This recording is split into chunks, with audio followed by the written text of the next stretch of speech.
There we are. So we will call the Community Engagement Subcommittee of the Accessibility Advisory Committee to order at 4:37 p.m. And tonight we will have if our new support arrives tonight, we will introduce her to the committee. But any additions to the agenda before we get going?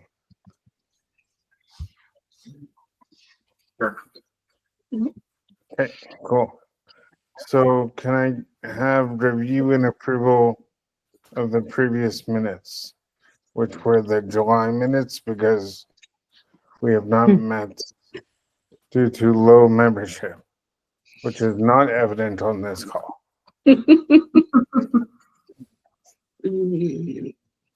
I wasn't there, so I can't really make a motion, can I? I wasn't I don't there. think any of us. Yeah. Right? It saves us. We weren't there. Sorry, what was that? Were you at the July meeting? No, this is my first community meeting. I had said to Allison I was just going to come Right. here and there, just whenever you needed people. So Okay, well, we certainly need you.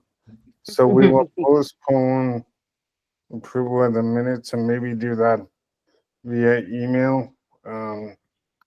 We can circulate it by email because I can approve it. Nonetheless, we will move on to a community organization guest that we are semi-familiar with, Sam Mason with Barrier Free Alberta, and they're going to speak about all the good things happening with Barrier Free Alberta. So I will leave it to Sam to educate us. Sounds good. Really should be Zach. I feel like he's more knowledgeable than me right now. But yeah, so Barrier Free Alberta, for any of your reminders, is kind of the initiative or push to get accessibility legislation passed in Alberta. We have been working on this for years. I'm sure many of you have been part of this push, because even before Barrier Free Alberta was kind of like formalized or established, this has been a push since the 90s, probably 70s. I don't even know, like a long time. There's a big push in Ontario in the early 2000s, late 90s, and that's how we got, the Ontario Disability Act, AODA.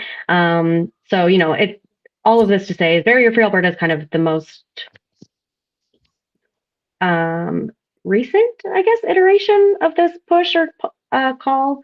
But also, it's not like Barrier Free Alberta speaks for everyone in this community. It's just a way that we try to formalize things a little bit more. So it started probably 2020, 21, a little bit more under the umbrella of the Alberta Ability Network, which some of you might also be familiar with, which is an initiative of Cerebral Palsy Alberta.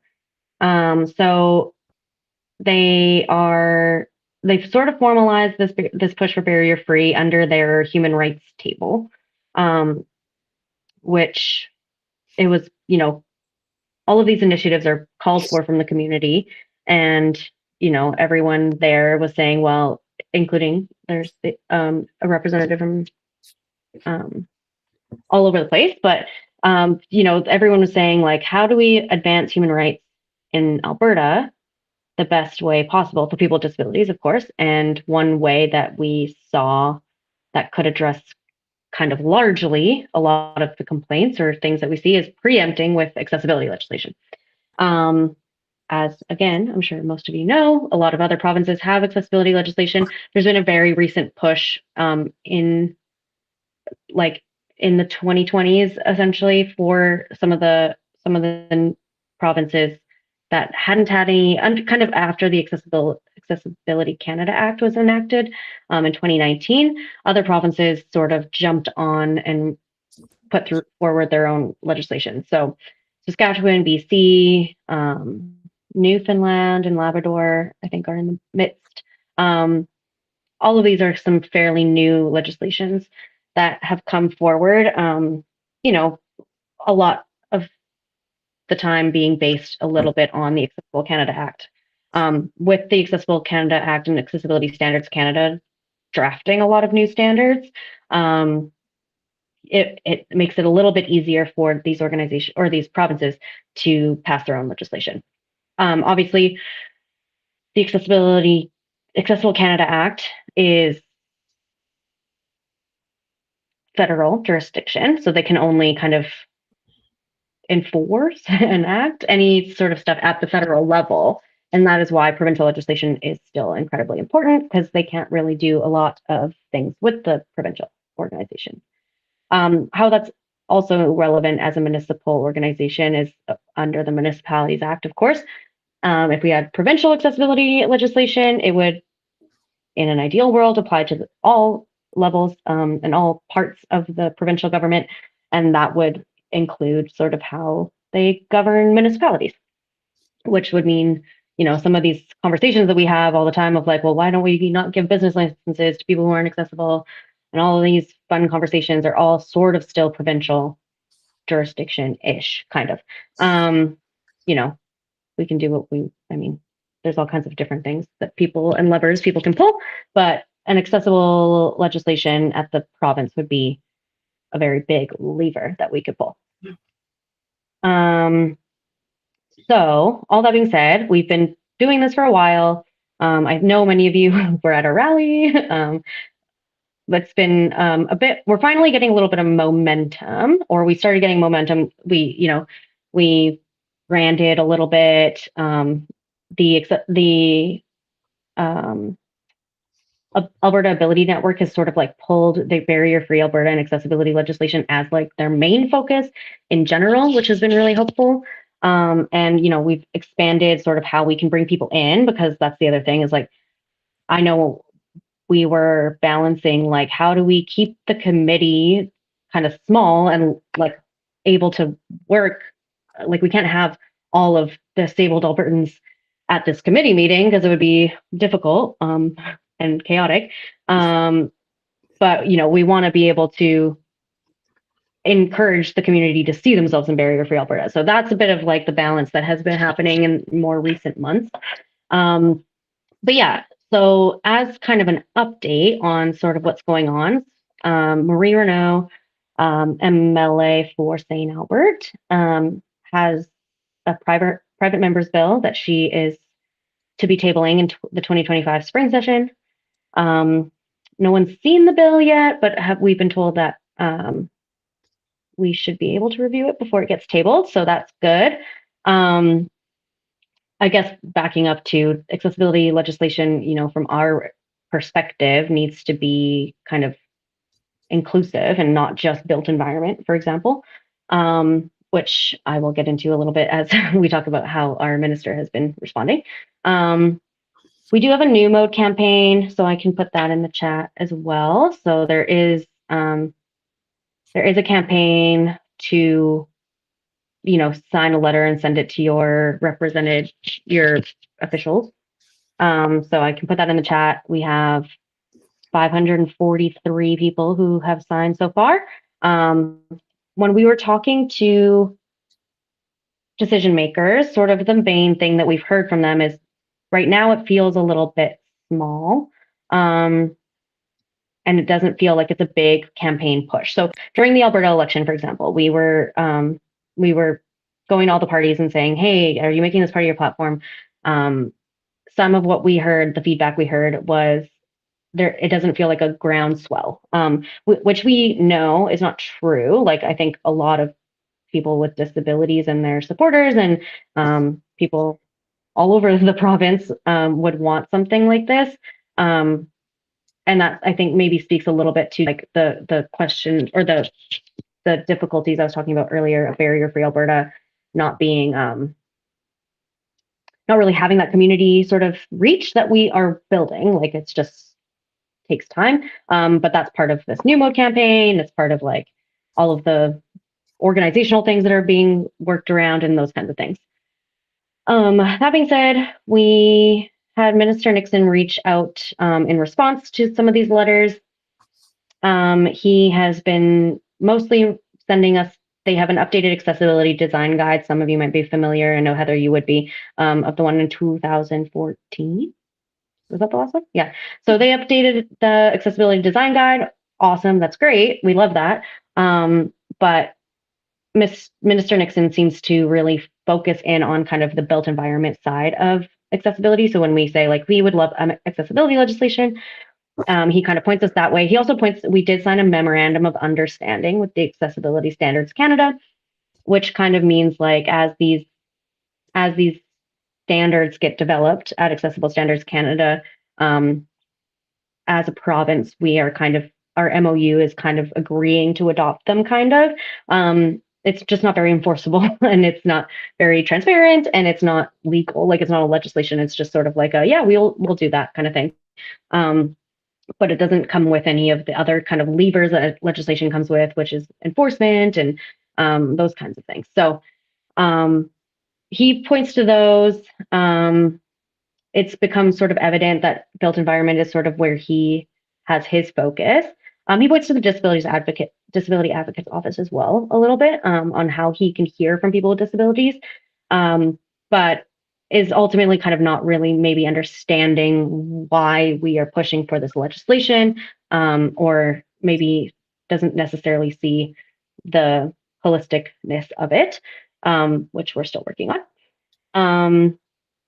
Yeah, so we need to, we're trying to push for this campaign. It's kind of, we're hoping that if we can get that groundswell that we've been told that we need through this kind of new mode campaign, which again, I'll send you the link as soon as I'm done talking, that it will hopefully, you know, once we show that we have force and power, it'll help us move that needle a little bit. Again, with Marie putting her bill forward, there's an opportunity that the legislation gets passed, but to be optimistic about, you know, the people across the aisle working together on a private member's bill is, you know, maybe I'm cynical, but kind of not always likely, especially when we have a minister responsible for this portfolio sort of saying that we're covered a little bit, which, you know, there could be an argument made that maybe legislation doesn't need to be passed, but that's not my position.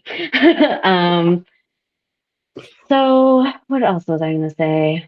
Oh, we're working on a new campaign because of this kind of this focus on built environment. I was just looking at the graphics today. We're working on a bit of a campaign that says accessibility is more than just built environment. It means employment. It means healthcare. It means everything. Attitudinal barriers, all of those types of things. So we're working on a new campaign kind of as a response to the focus being on built environment. So stay tuned, I guess. We have a website, barrierfreealberta.com, ca. If you look it up, you should be able to find it. And so you can follow .ca, thanks. So you should be able to follow all our kind of goings on there as well. We are on social media. And of course, I'm sure reaching out to Michelle, who is like, if you reach out to the Barrier Free Alberta email, Barrier Free Alberta, I don't know where it is. I haven't looked at it in a long time. In that email, if you wanted to like stay involved, that's again, like I said, that's sort of the push a little bit. We had a rally in September. Many of you were there. It's barrierfreealberta@gmail.com. That's what it is.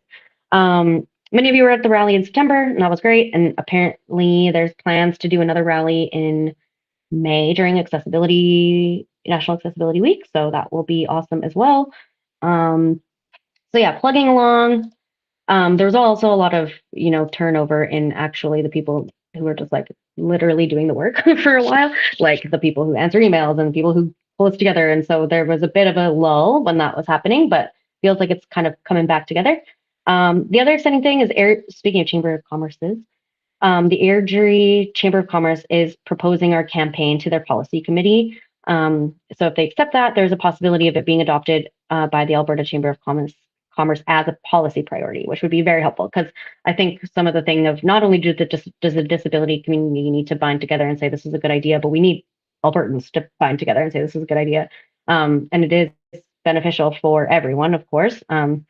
I think when I was in the business of doing accessibility, like audits, for example, a lot of businesses were like, we don't want to not be accessible. Like, that's not our plan or intention. We just don't know where to go. We don't know what kind of rules there are. We don't know. Obviously, money is a big one. So a lot of businesses are like, if we had something we could, look to, lean to when we're doing our renovations or when we're doing our policy changes, that would be actually really helpful for us. So I think a lot of, even the chambers and businesses being on board would be very, very helpful. The greatest learning that Barrier Free had in 2024 is just kind of the understanding of the comprehensiveness of accessibility legislation, which again is why they're pushing for those 10 pillars in this new campaign.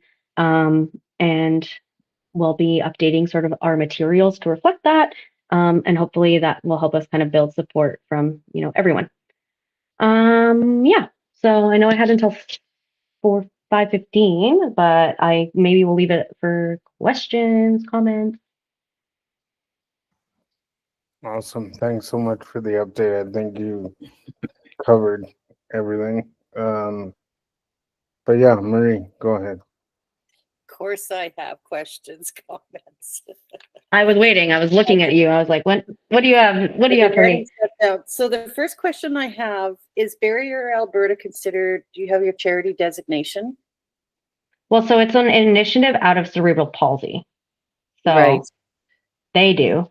Okay, because the thing, I'm just giving a heads up, because with the Cerebral Palsy Association, they can't have more than 10%. I think it's something like 10% of their work can't be advocacy. So that's probably why then they created the Barrier Free.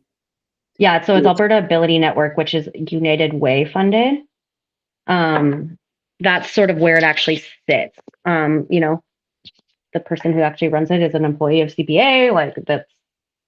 So they probably know that kind of stuff. Yeah. About the advocacy, and because you could lose your charity, and this is federal. You lose your charity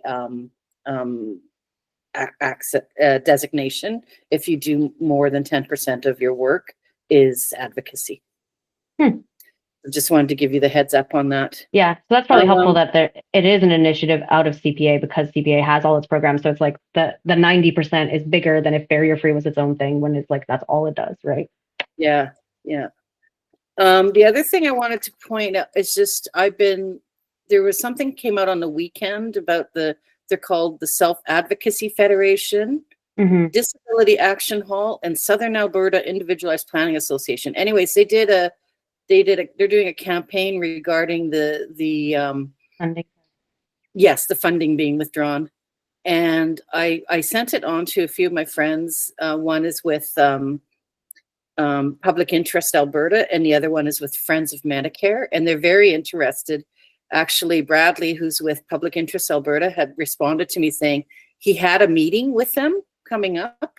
So yeah, I was gonna say, I used to sit on one of the committees with Carrie of the Self-Advocacy Federation for PIA.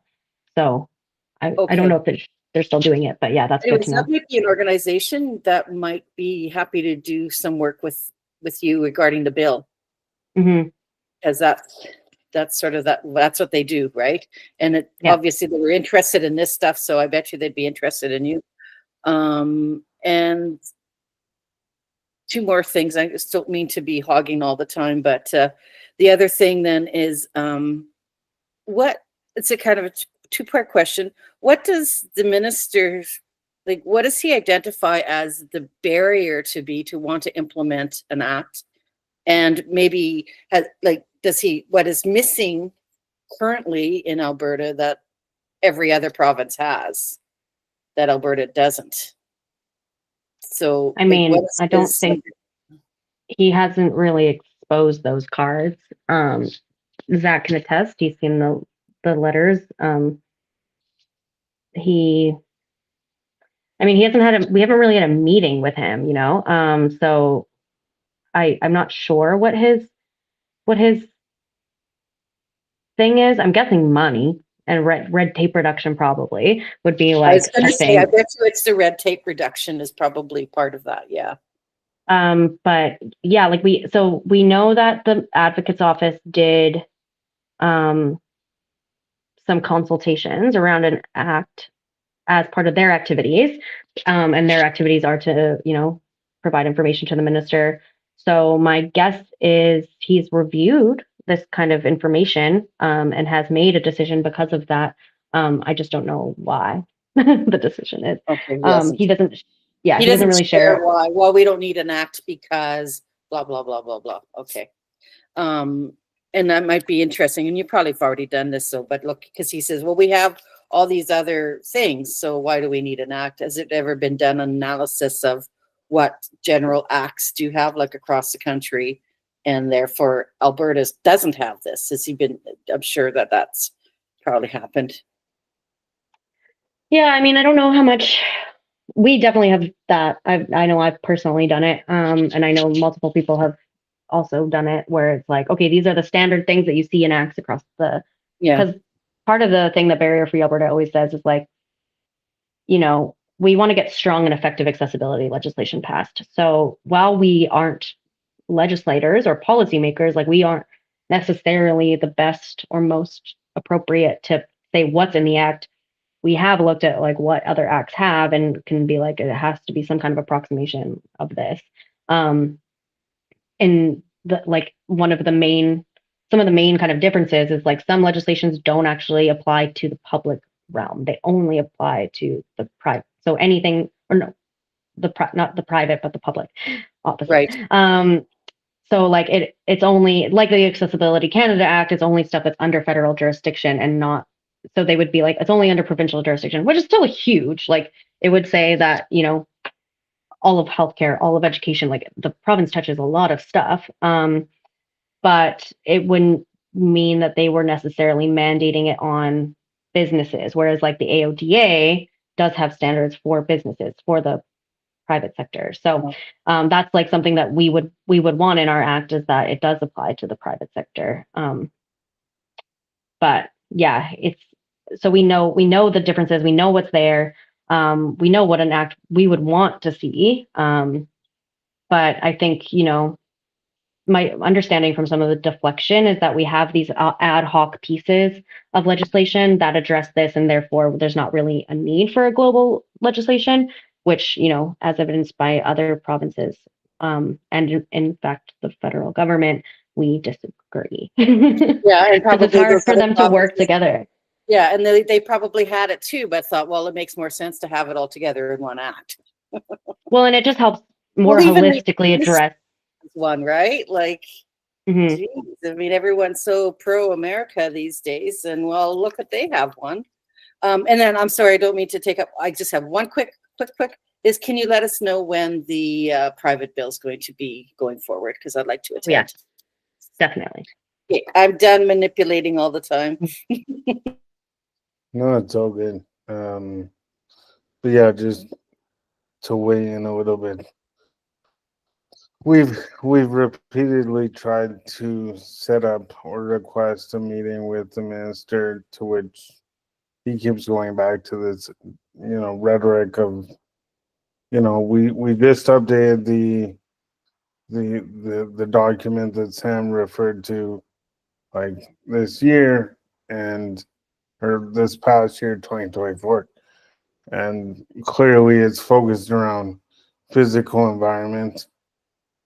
It's great they updated it, but it's very minor in terms of, the tweaks they made, as well as, we all know accessibility goes beyond physical environment now. So right now, if I could say, I think we just need to get more people sending letters to MLAs, because as Sam mentioned, we have 543 or 551, something like that.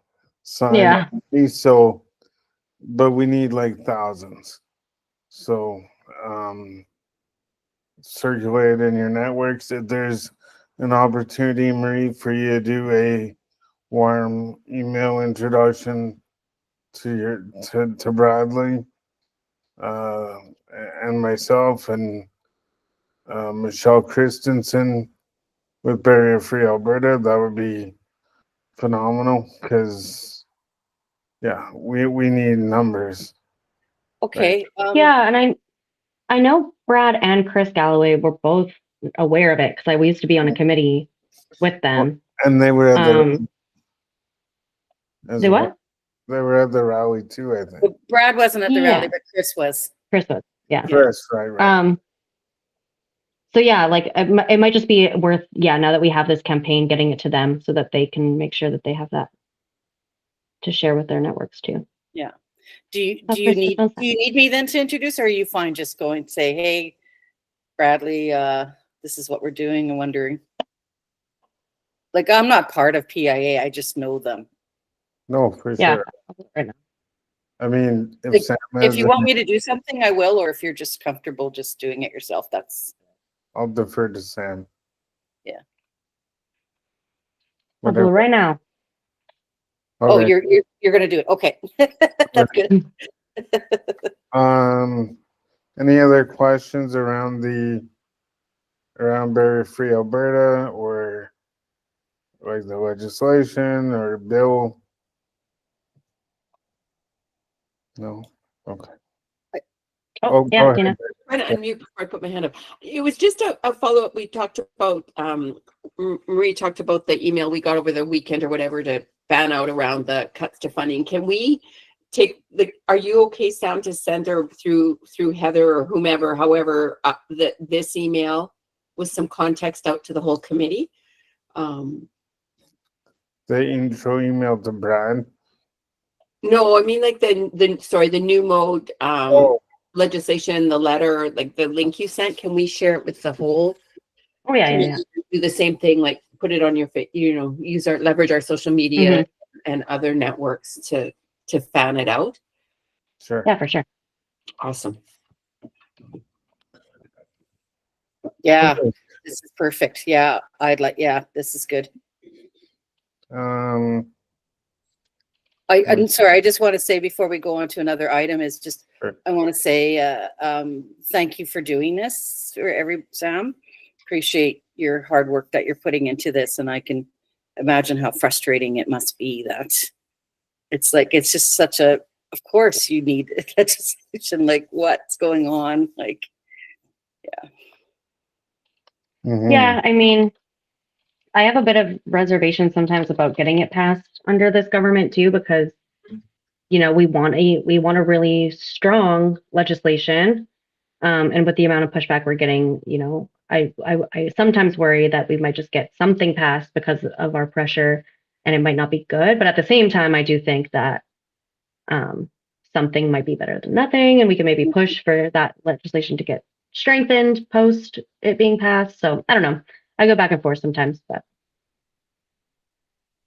Yeah, I think personally speaking, like, sort of echo your sentiments, Sam. Like, I don't want to put out a crap legislation or whatever, but it's a starting point. And then if there's an election and it changes hands, then maybe the NDP will look into it further and make adjustments as they see fit. But yeah, you're not alone in that thought process. Okay, are we okay to move on to 3.3? Okay. So for those that are unaware, but I think y'all were aware, wow, I just said y'all. Anyways, we're sort of in a holding pattern with our social media support with Parados. So likely we will only be going to one platform. Should we want to continue with Parados, and they recommend based off of what they've worked on with our social media platforms that Facebook has been the most effective in terms of engagement and reach and all this stuff. So, nonetheless, because of that, we might have to decrease our social media presence down to one platform, or the alternative is that we might even need to, you know, step up and help with post creation a little bit more, aside from just the calendar and plugging in ideas and then having them run with it. Any questions around that? Any thought on going to Blue Sky? I'm not there yet, but after what I saw today on X, I'm like, I gotta stay off of here because it's toxic. It's awful. I mean, there's posts right now about the three guys who were very blatant racist posters in St. Albert, and people are supporting them. Yeah. It's just horrible what's going on X right now, and maybe there might be more opportunities on Blue Sky. And that's where a lot of people that I know are heading. Certainly something to think of. Including myself, I've thought about going to Blue Sky, but at the same time, I think the focus right now is just maintaining Facebook and then seeing where things go with that. Because from what I'm learning is, we're looking at a $10,000 to $12,000 hit for just Facebook, if I remember correctly, Dana. They're raising the cost. No, it was more than that for us to do multiple platforms. So for them to do all the research, write all the content in a way that it can go on. Yeah, it's about $10,000. It will cost us. So there's a conversation. Yeah. What's that, Zach? For one platform. For one platform. Yeah. Prior to that, it was, I don't know, I think it was like 30 grand or something. Yeah. Yeah. Wow. Yeah. No, I'm in the wrong business. Yeah. And they're good at what they do. So it's hard to think, I think for me, it's hard to think about going through the work of trying to find someone who is as good and less expensive.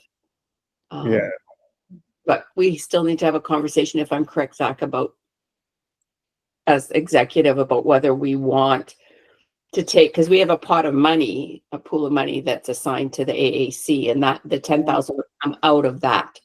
Mm-hmm. So that would come out of our yearly budget. Yeah. Essentially. So, but nonetheless, we will transition and be dynamic as usual in our pivoting. So we don't know if we're cutting them altogether. We do not We don't know yet because we're still trying to, with all the changes of the city, and then different advisory groups want different things. We initially thought that maybe we could pool some of our money, and some groups didn't want to do that, et cetera. So nonetheless, so whose decision is it to determine whether or not to keep it? It would be essentially the committees, via executive, I guess, right? But to be honest, executive hasn't really even had a wholesome conversation to decide where we're going, just with again, all the changes with Allison and that sort of thing. So we've been sort of, letting it simmer for a bit. Yeah, I mean, just for my own personal opinion, I agree with Dana. Like, I still think it's important and useful that we absolutely need some kind of social media platform out there. Yeah, I mean that's where, I mean, it's free, and that's where a lot of folks with disabilities are able to share their feedback and Mhm. feel comfortable doing it, et cetera, not to mention the general public. And it's a great way to establish two-way communication as well. Yeah. And quite frankly, it's a tool that we've used to address accessibility issues within the city to rectify uh, challenges. So, yeah, Yeah. So, and we do now have access to the account. So, and Zach has offered to do some posting in the interim until we put something firm in place.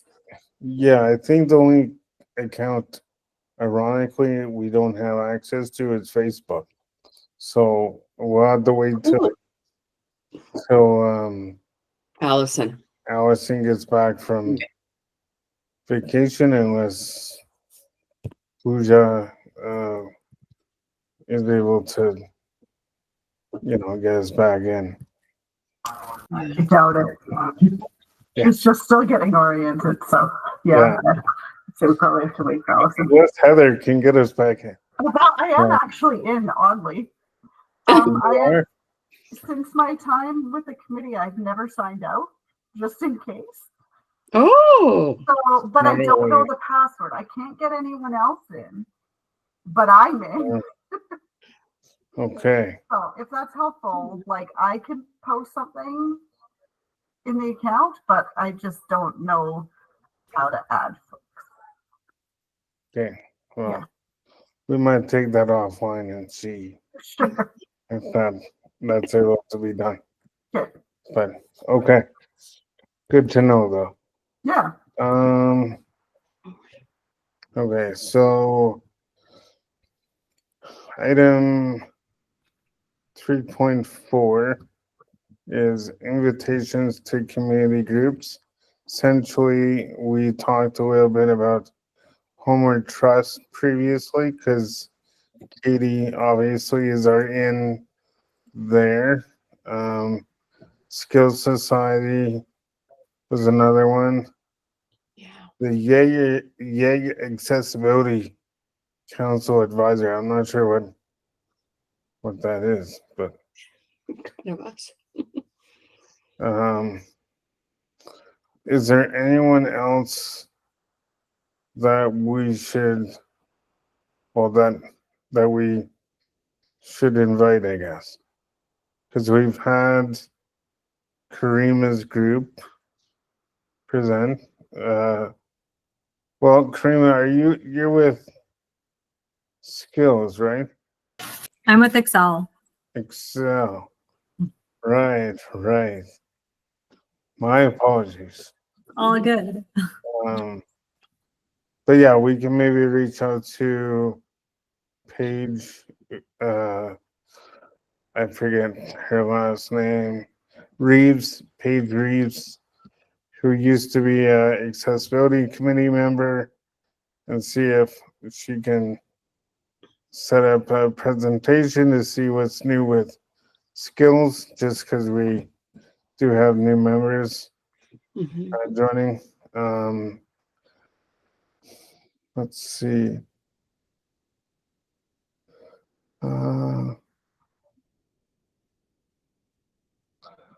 I'm just trying to think of groups that we don't usually hear from. Again, this doesn't have to be hammered out right now. If we have endorsement to reach out to Katie and Paige, if everyone's in agreement, we can send out an email. Yeah, I would love to hear from Homer Trust. Yeah, and then And Skills is great. They're doing some really innovative. yeah. What about CMHA? Oh yeah, okay. Well, Just gonna say that CMHA. okay, Marie, you have connections there. I don't, not in Alberta, but I could reach out if you want me to. Sure. Unless Yeah. Sam, do you have folks you know, or? I don't really, but I don't think it would be hard to find someone. Yeah. Like, which would be better, the provincial or the branch, the Edmonton branch? Because then one often does more, like usually the provincial does more advocacy than the branch does more programming, but I think for right now, maybe just the city, okay. and then we can expand it to provincial. Unless anyone has strong feelings elsewise. I mean, I'm not the subject matter expert on that, so Yeah, I feel like I would like to know what they're doing for programming and vice versa. I'd like them to know that we exist so that if they have accessibility concerns, they can reach out to us, right? sure. Yeah, so maybe just a nice invite to them to come to one of the community meetings, and we'd like to hear more what you have to offer, and we can let you know how we can work with you or something like that. Is that sort of what you're thinking, Sam? Yeah, like I'm thinking, like, yeah, I want them to, because the thing about CMHA is like they're tangential to the accessibility committee or like to like disability. Like, I don't know that they would always see themselves in the disability community, even though we do, right? So Yeah, I feel like it would be good depends. for us to establish connections, right? Yeah, probably depends on branch to branch, probably depending on who is, what the board and the branches, where they fit in that. Mm-hmm. I don't mind reaching out if you want me to. I can, maybe what I do, I would send Dana and Zachary, I'd send you both sort of and Allison a draft email of what I would send to them, and then, Sure. okay. Maybe not Allison because I'm Oh, think right. moved on to her own new role now, but Sure. we'll link in. You can just CC the accessibility email. Right, that's right. Whoever staff will. Okay. Cool. The other folks I was thinking of is the Autism Society. I don't think we've ever really Yeah, that'd be great. heard from them. But nonetheless, we will continue to brainstorm. If anything else comes up, reach out to the group. In terms of item 3.4, communication to community groups 4 times a year update. Miss Heather Craig. I do not know. Allison did not go over this particular one with me. Sure. Yeah, it looks like I don't know if she needs an update to go into the annual report. Maybe. No. Right now, well, I was just talking about the oh, I see the sub. Yeah. I got it. So Yeah. yeah, essentially we're gonna use one of our communications per year to circulate the annual report once it's been updated or accepted by council. And then we would need a volunteer to help with writing the email that contains the update to the annual report. I'm happy to help where I can. But according to our 2024 work plan, we were planning to communicate in the community 4 times a year, so once a quarter. I think we've fallen short on that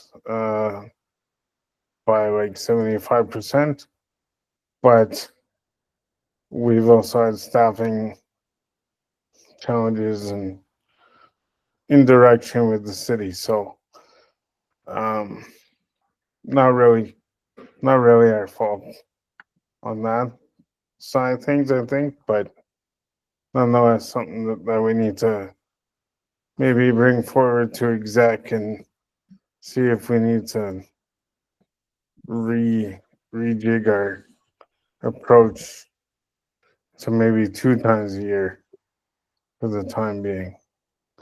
Unless anyone else has burning desires to help write an email 4 times a year. Well, if somebody's willing to help kind of decide what the content, like if we have some identified content, I'm fine to take that on. Yeah, and maybe that revolves around Get it in my calendar so I don't drop the ball, because I'll forget by the time I go get more tea. that's okay. It's okay. And maybe that revolves into sort of the next point or 2 points down around like what's going on in the community and like our thoughts on or support for funding cuts, or not funding cuts, but support for the organization for no funding cuts. But yeah, we can circle back with the executive on that and go from there, I think. Sorry, just back to that. I'd be curious to see what those contracts said that allowed them to pull out partway through them. Yeah, I'm not privy to that knowledge either, but There must have been something that allows that for them. Otherwise, they would have taken them to court.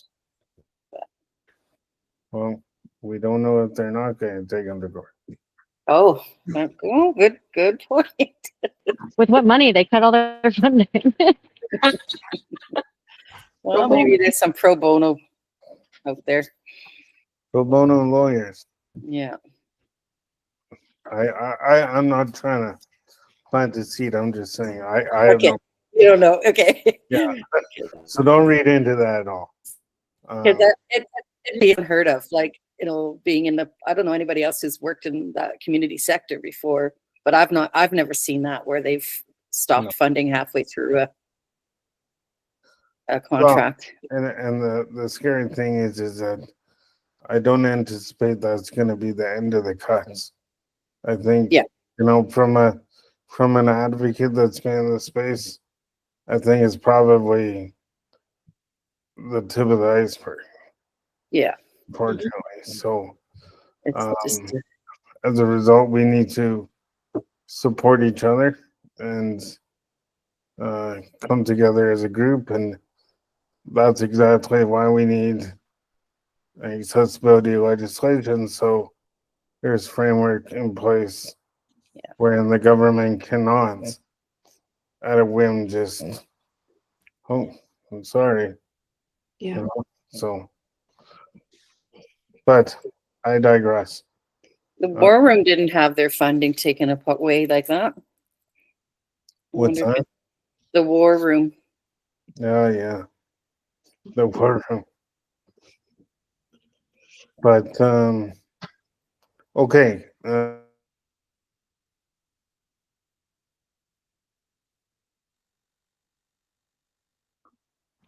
Next item is. Oh, go ahead, Sam. Oh, I just said you were muted. But you're fine. Thanks. Policy C602 engagements update from Heather. Do we have an update, Heather? Yeah, just brief, because Yogi and I are coming to the next 2 AAC meetings to give some updates. So I'll do the big one there, but we do have our dates for public engagement. So I did put those into the agenda. So we will be taking all the proposed actions that were developed by all the departments, for public engagement March 18 to 31. So that'll be the dates of the insight survey. So we will share them with AAC separately, but also if you can help us promote that survey, that would be great. Come on. Consider it. And maybe that's one of our communications out to the community. Yeah, that'd be great. Cool. It'll be the last chance to, comment on the actions and ask for changes if needed before they go for approval. So Speak now or forever hold your peace for 3 years. yeah, but I will say offline, even though this is recorded and live streamed, that I am happier with the actions that were developed for my department.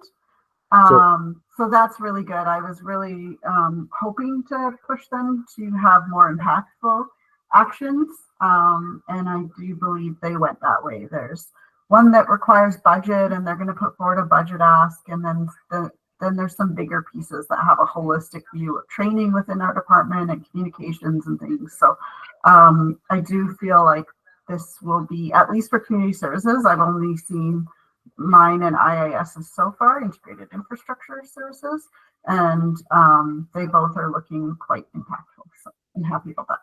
Cool. Awesome. All right.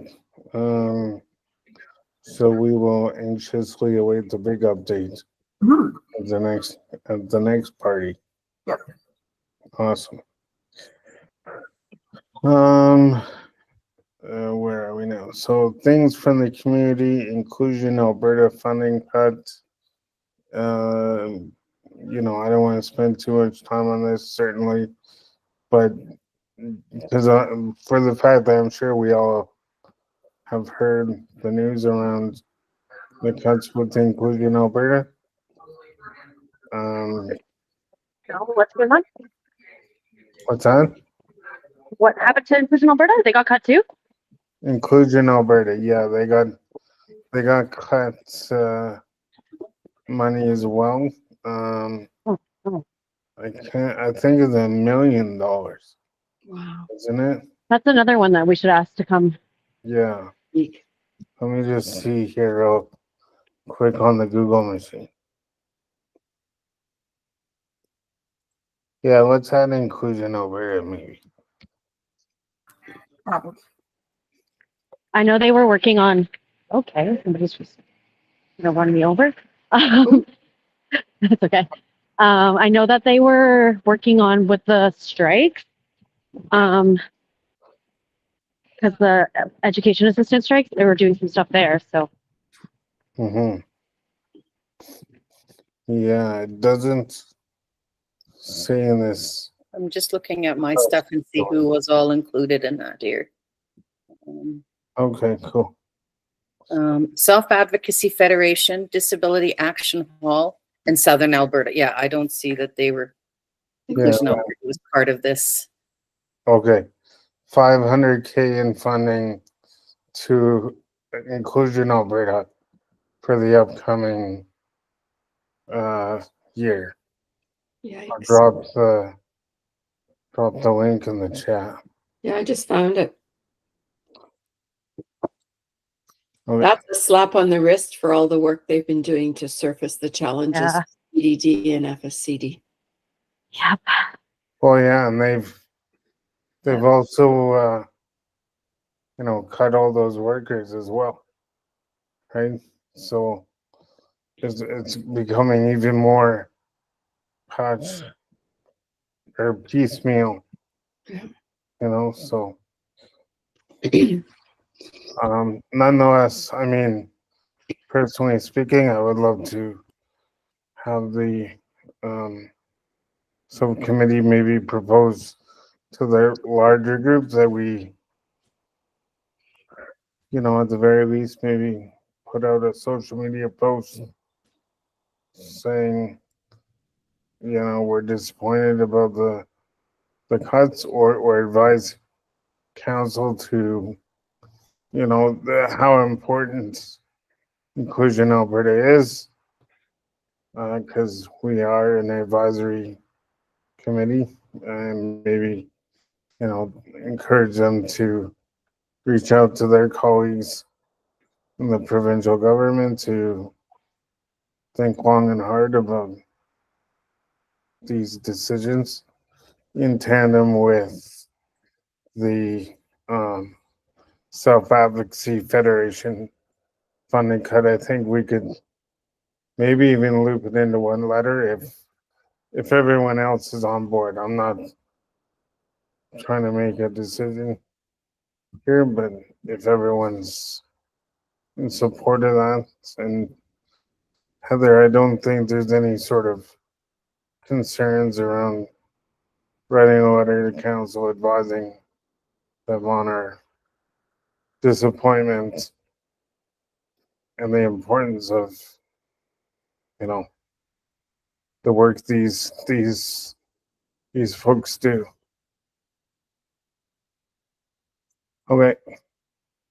So what I'll do is I'll commit to writing a first draft, and then we can circulate it, and then get approval from executive and then the larger group as well, maybe by email though. So what's the date today? What day is it? It's Monday. So say, I don't know, by the end of the week, we can hopefully, get something lined up and out the door if everyone's on board with that. Okay. Any reservations around it? No. Any ideas around it, like strategy wise? What we should include, not include? Sam has thoughts. I don't know. I was like, I'm not sure that the council will put their political will behind this, but I don't know. Maybe we could always ask. I think it's at least important for us to let them know that we're disappointed. It's up to them to decide what they want to take where, but I think Yeah. we'd be remiss not to comment. Okay, Yeah, I agree. cool. Are there anything you need from us for that or no? I don't think at this point I can make a note for it to go on the next agenda to chat about too. And then, yeah, if you just want to start a draft and send it, I think that's fine. Okay. Okay. No, sorry, on the next agenda, like the next general The meeting. full committee, yeah. Like Okay. you might have to do it by email in between, but at least so that it's in writing on there. Okay. Sure. Okay. So that sort of covers 3.6. And again, I dropped the article link in the chat. Social media update. Facebook, we had 1,315 reach. I'm not sure what our followers are at, but we're certainly over 1,000. Again, that was another reason why we decided to stay with Facebook, because we have the biggest audience there. Any questions? Okay. 4.2 land acknowledgement. I can volunteer to do the land acknowledgement that day, unless anyone else is eager to do so. Okay.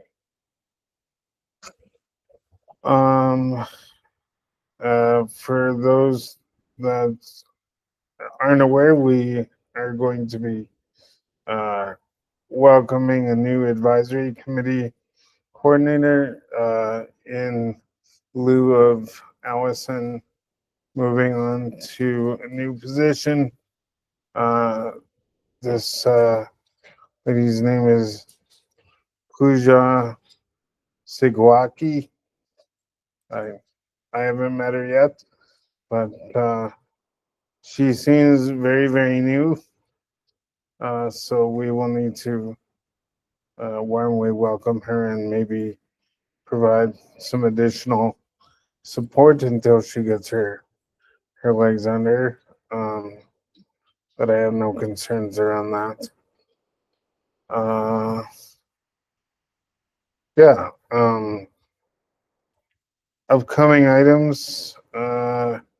February 18th, we have an admin response to DATS, the DATS audit. I can't recall what that one's about, but nonetheless, it will be occurring. Heather, do you have any insight into that? No. Okay. And then, of course, we have March 12th, City Policy C601, the Affordable Housing Investment Guidelines will be going to council. This one I do know, I think Allison was going to chat with you, but she'll have time when she's back about possibly questioning a language piece around universal design. So Okay. But she'll have time to do that, I think, when she returns. So keep in mind universal design. Mhm. Okay. April 1st, options for regulating congregate sleeping areas for shelters. That's interesting. Yeah, so Can someone say what that means? yeah, I'm not entirely sure myself, but I'm assuming it's like group sleeping areas and how that might impact citizens. I'm not sure though. Unless anyone else has knowledge on that. I'm guessing it's like, yeah, regulations for shelter spaces where people sleep. I'm just guessing based on the words, but I don't know. Yeah. These are all things that are going to committee or to council, right? Correct. Yeah, some of them are just reports to flag to watch. Like they're not all things that we may or may not take action on. I think they're all just flags of things Yeah. should know about. To be aware of. And I just added, the last second, May 13th, we got our date to go to Community Public Services Committee for the policy update. So Oh, that'll be sweet. May 13th. Yeah. Nice. So, yeah, and then Q1 2025 public spaces bylaw. That's a pretty big one, I would think. As well as the zoning bylaw. We're also going to have to start looking at communication around the election and community engagement on that because the election's coming up in October. So make sure there's accessible voting stations. And I think I heard somewhere in some meeting that they've removed the sip and puff voting tabulators. Yeah, it's bad. It was legislation from above that told the city that we weren't able to do those and had to go back to a different manual method. So that was really unfortunate. Jeez. And Yeah. that's provincial legislation? Or Not sure which. okay, I wasn't sure if. But that's something like we can either ask for, a presentation or a meeting, or even just connect with the coordinator who's looking at accessibility of elections, She's been really great. I know she's doing a lot of work connecting with other municipalities and trying to make improvements on the guide they created last time for accessibility. So yeah, if there's more questions around that, I'm sure by email or however, she'd be willing to respond. Heather, do you mind putting a note for Yep.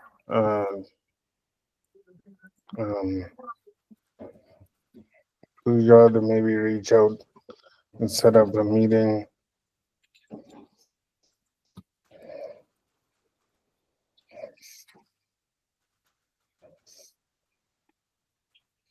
I think that would be even a general meeting discussion or update if we want to go that route.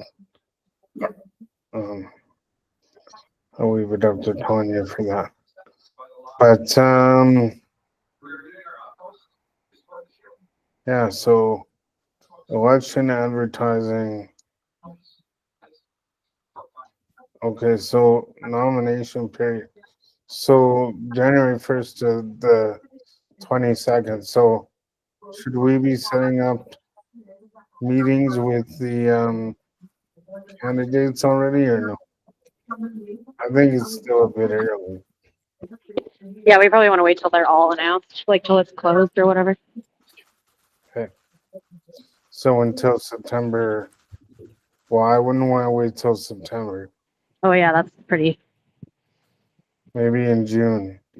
Maybe yeah. Yeah.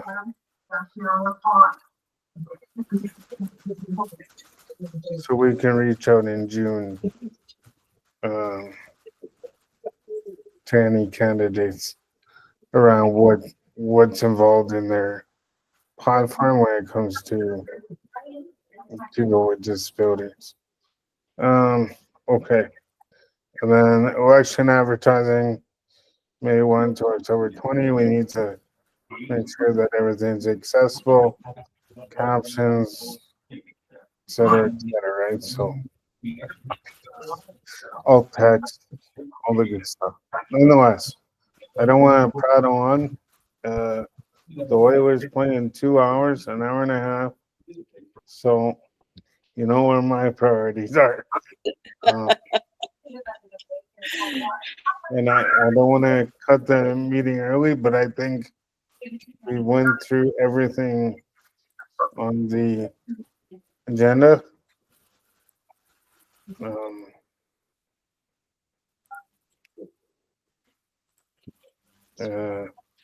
Yeah. The recording stop. Is that what that You was? need a motion to adjourn? Yes, please. Motion to adjourn? Aye, aye.